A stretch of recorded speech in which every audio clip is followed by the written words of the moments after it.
Hey guys, welcome to HS defence academy. मैं हूं महेंद्र सिंह राठौर और आज का टॉपिक है प्लाज्मा थेरेपी। एक बहुत ही बहुचर्चित टॉपिक है। प्लाज्मा थेरेपी से क्या कोरोना का इलाज संभव है? सबसे पहले नए एस्पिरेंट सब्सक्राइब कर ले एचएस डिफेंस एकेडमी को विद बेल आइकॉन, ताकि आपको नए वीडियोस मिलते रहें।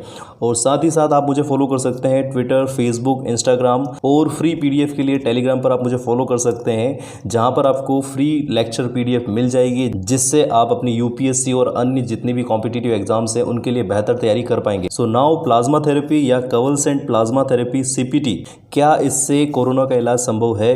तो इस पर हम लोग आज डिस्कस करेंगे। देखिए, प्लाज्मा थेरेपी या कवलसेंट प्लाज्मा थेरेपी सीपीटी होता क्या है। देखिए, प्लाज्मा थेरेपी तकनीक के तहत कोविड-19 से ठीक हो चुके जो मरीज हैं उनके खून से एंटीबॉडीज़ लेकर के उनका इस्तेमाल करके गंभीर रूप से जो ग्रसित दूसरे कोविड-19 जो पेशेंट्स हैं उनके इलाज में इसका उपयोग किया जाता है। देखिए, इसमें होता क्या है, जैसे कि पहले से ही कोविड-19 से परेशान या कोविड-19 से ग्रसित कोई व्यक्ति जिस पर इस थेरेपी का उपयोग किया जाता है उसमें एंटीबॉडीज़ जनरेट होती है। एंटीबॉडीज़ जो है वो इम्यूनिटी को बढ़ाती है। इम्यूनिटी जिस व्यक्ति की बहुत ज़्यादा अच्छी होती है तो अपने आप कहीं ना कहीं किसी भी बीमारी से या वायरस से, बैक्टीरिया से लड़ने की क्षमता पैदा कर लेता है और बहुत सारे एंटीबॉडीज़ जो है उसके शरीर में जनरेट होने लग जाते हैं। उन एंटीबॉडीज़ का उपयोग जो है हम लोग दूसरे पेशेंट्स जो कि कोविड-19 से ग्रसित हो या अन्य बैक्टीरिया या वायरस से ग्रसित बीमारी हो उसके शरीर में डाल सकते हैं, जिससे इन एंटीबॉडीज़ की हेल्प से उसका शरीर जो कोविड-19 वायरस है उसको ख़त्म करेगा। और ये थेरेपी कहीं ना कहीं कारगर सिद्ध हो रही है और वह व्यक्ति जो है वो कहीं ना कहीं स्वस्थ होता नजर आता है। अब यहाँ पर पूरी टेक्निकली अगर इस प्रोसेस को समझें तो समझिए। देखिए, जब रोगजनक हमारे शरीर में हमला करते हैं तो हमारा जो इम्यून सिस्टम है ना वो काम करना शुरू कर देता है, ठीक है। और संक्रमण से लड़ने के लिए प्लाज्मा प्रोटीन निकलना स्टार्ट हो जाता है। प्लाज्मा प्रोटीन होता क्या है और प्लाज्मा क्या होता है, हम दोनों को समझेंगे।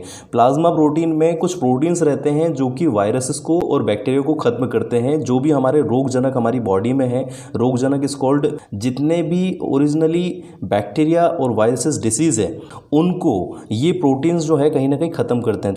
तो प्लाज्मा प्रोटीन में लगभग 60% एल्ब्यूमिन प्रोटीन होता है, 50% जो है एमिनोग्लोबुलिन्स होता है और वहीं 11% अल्फा ग्लोबुलिन्स होता है और अन्य प्रोटीन्स होते हैं।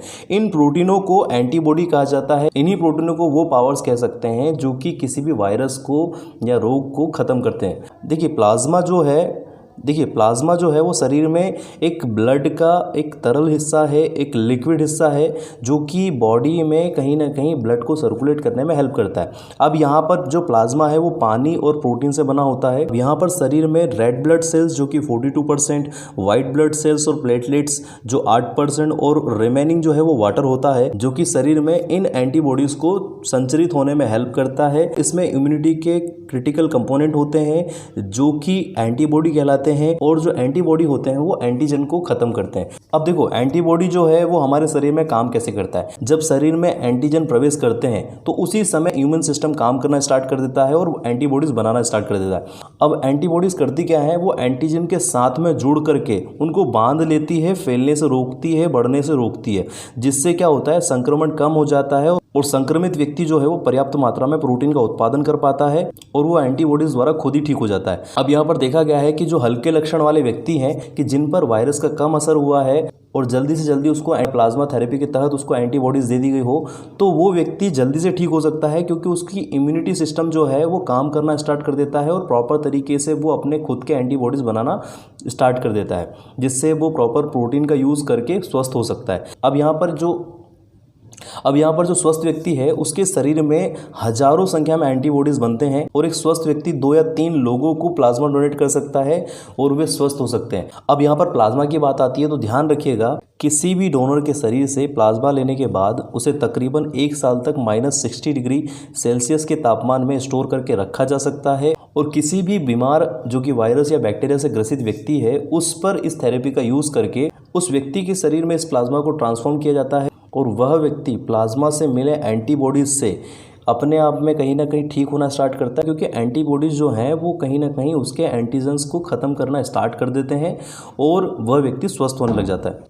अब यहाँ पर कहीं ना कहीं प्लाज्मा थेरेपी इतनी चर्चा में क्यों है? देखिए, यहाँ पर कहीं ना कहीं प्लाज्मा थेरेपी को कोविड-19 केस में यूज़ करने की बात चल रही है। Food and drug administration, USA का एडमिनिस्ट्रेशन है, इनके अनुसार इस थेरेपी का उपयोग इबोला वायरस डिसीज़ में, H1N1 इन्फ्लुएंजा जो कि 2009 में हुआ था, सार्स कोरोना वायरस जो कि 2012 में, जिसे सर्वर एक्यूट रेस्पिरेटरी सिंड्रोम भी कहते हैं, जो कि रिलेटेड टू कोरोना वायरस है, जो कि कोरोना वायरस के परिवार से ही संबंधित है। मर्स एक कोरोना वायरस है जो कि 2015 में फैला था। इसे middle east respiratory syndrome corona virus के नाम से जाना जाता है। इन सभी वायरस वाली बीमारियों के ऊपर हम लोगों ने प्लाज्मा थेरेपी को अपनाया है और कहीं ना कहीं ये सारे वायरसेस से ग्रसित जितने भी मरीज हैं उन पर प्लाज्मा थेरेपी कारगर साबित हुई थी, जिसकी वजह से कई मरीज जो है वो ठीक हुए।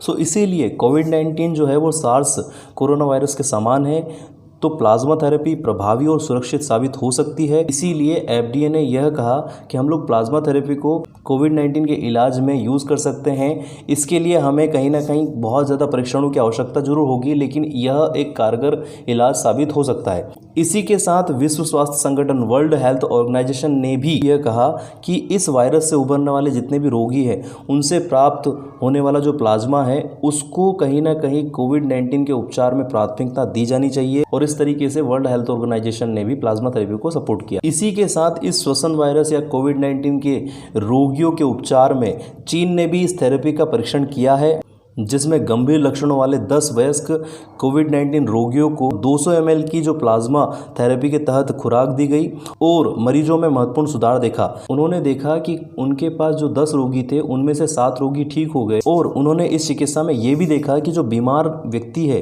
वो केवल टेम्पररी पैसिव इम्यूनेशन प्राप्त करता है। टेम्पररी पैसिव इम्यूनेशन मतलब क्या होता है कि जैसे कि उस व्यक्ति में जब तक एंटीबॉडीज होते हैं तब तक वह वायरस से लड़ सकता है, जैसे ही एंटीबॉडीज खत्म हो जाती हैं व्यक्ति जो है वो और ज़्यादा वायरस से प्रभावित होने लगता है। अब यहाँ पर देखा जाए तो कोविड-19 जो प्लाज्मा थेरेपी है वो काम कैसे करेगी। देखिए, इस थेरेपी में होगा क्या कि कोविड-19 से ठीक हुआ जो व्यक्ति है जिसके रक्त में एंटीबॉडी जो है वो बहुत ज़्यादा मात्रा में है, और इन एंटीबॉडीज़ को जो गंभीर रूप से ग्रसित कोविड-19 से पीड़ित जो व्यक्ति है उसके शरीर में डाला जाएगा। और होगा क्या, वो जो व्यक्ति है इन एंटीबॉडीज़ की हेल्प से एंटीजन, उसके शरीर में जो एंटीजन है, जो कोरोना वायरस का जो एंटीजन है, जो वायरस या बैक्टीरिया है, उससे लड़ना स्टार्ट कर देगा। अब होगा क्या, इन एंटीबॉडीज़ को जैसे ही उस मरीज के शरीर में ट्रांसफ्यूज़ किया जाएगा तो मरीज जो है वो खुद ब खुद कहीं ना कहीं प्रोटीन जनरेट करना स्टार्ट कर देगा, और उन प्रोटीन की हेल्प से वो खुद ब खुद ठीक होना स्टार्ट हो जाएगा।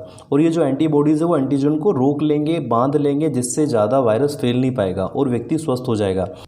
लेकिन कोविड-19 के मामले में अगर देखा जाए तो अभी तक अप्रैल 2020 तक वैक्सीन तैयार नहीं हुई है हमारे भारत में, और कोविड-19 के केसेस में देखा गया है कि कोविड-19 वायरस जो है वो उन व्यक्तियों को, उन मरीजों को ज़्यादा प्रभावित करता है जो कि पहले से ही कहीं ना कहीं किसी बीमारी से ग्रसित है, जैसे कि बीपी हो गया, शुगर हो गया, कैंसर हो गया, या अन्य ऐसी गंभीर बीमारी, और साथ ही साथ वह व्यक्ति जिसका इम्यूनिटी सिस्टम बहुत कमज़ोर है, रोग प्रतिरोधक क्षमता बहुत कमज़ोर है, जैसे वृद्ध हो गए, बच्चे हो गए, जिनका इम्यूनिटी पावर बहुत ज़्यादा कमज़ोर होता है। इस तरीके के व्यक्तियों पर कोरोना वायरस बहुत ज़्यादा प्रभावित होता है, और यहाँ पर अभी तक प्लाज्मा थेरेपी जो है प्रॉपर तरीके से काम नहीं कर पाई है। लेकिन फिर भी कोविड-19 के मामले में भारत में भी कवलसेंट प्लाज्मा थेरेपी को ट्रायल के रूप में अपनाया गया है, और इसके लिए Indian council of medical research ने इजाज़त दे दी है, जिसके बाद में इसका इस्तेमाल किया जा रहा है। केरल इस चिकित्सा को आजमाने वाला देश का पहला राज्य है।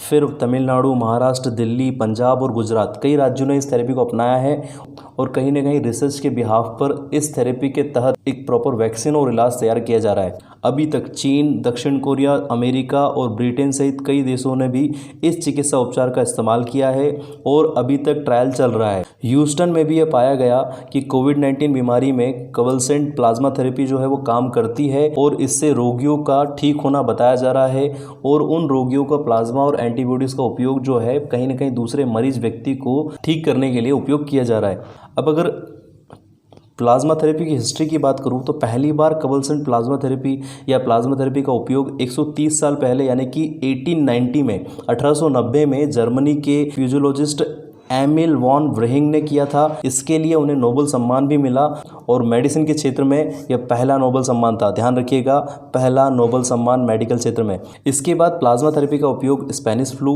1980 में, डिफ्थीरिया 1920 में इनके खिलाफ किया गया था, और कहीं ना कहीं कुछ हद तक हमें सक्सेस मिली भी थी। लेकिन उस समय प्लाज्मा थेरेपी इतनी ज़्यादा कारगर नहीं थी। लेकिन आज इतनी ज़्यादा रिसर्च और इनोवेशन के बिहाफ पे हम लोग कह सकते हैं प्लाज्मा थेरेपी के उपयोग से इलाज ढूंढ सकते हैं और कहीं ना कहीं हम लोग पूरे विश्व को सुरक्षित कर सकते हैं। तो ये थे सारे fact about plasma therapy. So I hope आप लोगों को ये वीडियो अच्छा लगा होगा।